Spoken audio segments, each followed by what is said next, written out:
Your phone rings. Your wife is calling.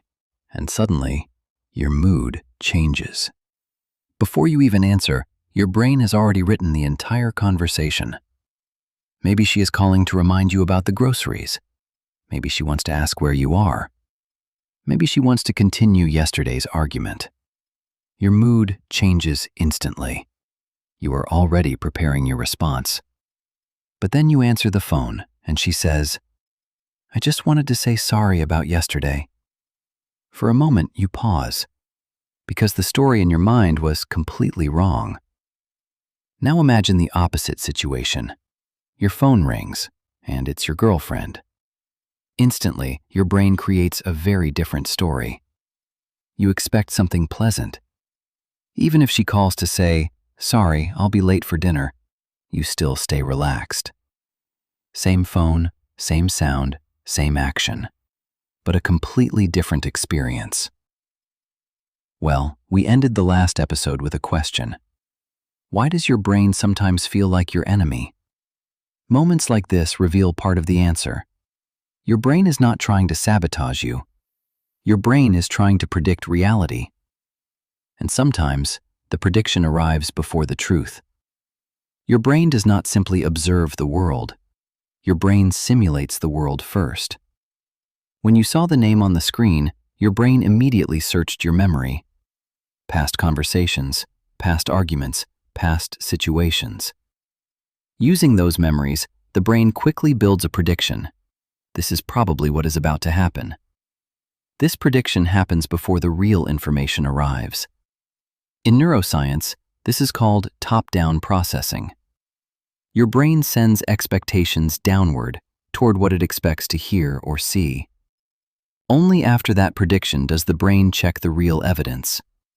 The voice on the phone, the words being spoken, the tone of the conversation. This incoming evidence is called bottom-up information. Reality sending new data back to the brain. So every moment your experience is shaped by two forces, what your brain expects and what the world actually sends. Most of the time, the prediction works very well. It helps the brain move faster. It saves energy. But sometimes, the prediction is wrong. And when that happens, something very important appears. After that phone call ends, you sit quietly for a moment. You realize something. You were already annoyed before the conversation even began. You expected a problem, but the reality was different. Now you feel a small wave of regret. Why did I assume that? That uncomfortable moment is not a failure. It is a signal. Your brain just detected a mismatch. The prediction did not match reality. In neuroscience, this is called a prediction error, or simply, surprise.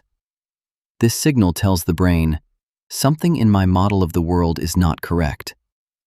And this is how learning happens.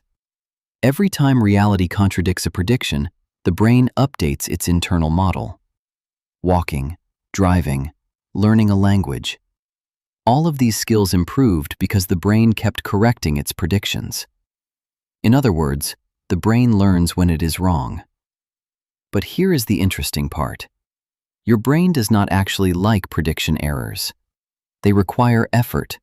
They require attention. They require the brain to update its model. And updating models consumes energy. So the brain often prefers something easier. It prefers to keep using the old prediction, even when that prediction is sometimes wrong. And this is one reason your brain can occasionally feel like your enemy.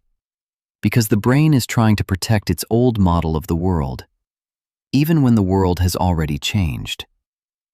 Here is a small experiment you can try this week. We can call it the prediction pause. The next time your phone rings, or a similar situation happens, pause for 1 second. Before reacting, ask yourself a simple question. What is my brain predicting right now? Maybe your brain expects a problem. Maybe it expects criticism. Maybe it expects stress. Just notice the prediction. Do not try to stop it. Do not judge it. Just observe it. Because the moment you notice the prediction, something subtle happens. Your brain realizes, this is only a guess. And that small moment creates space for something important: reality. Instead of reacting to the story your brain just created, you allow the real information to arrive first. And over time, that small habit can change how you experience many situations in life. You start responding to what is actually happening now, instead of reacting to what your brain predicted. But here is something even more interesting.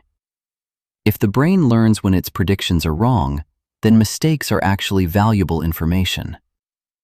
So why do humans spend so much effort trying to avoid being wrong? We will address this in the next episode.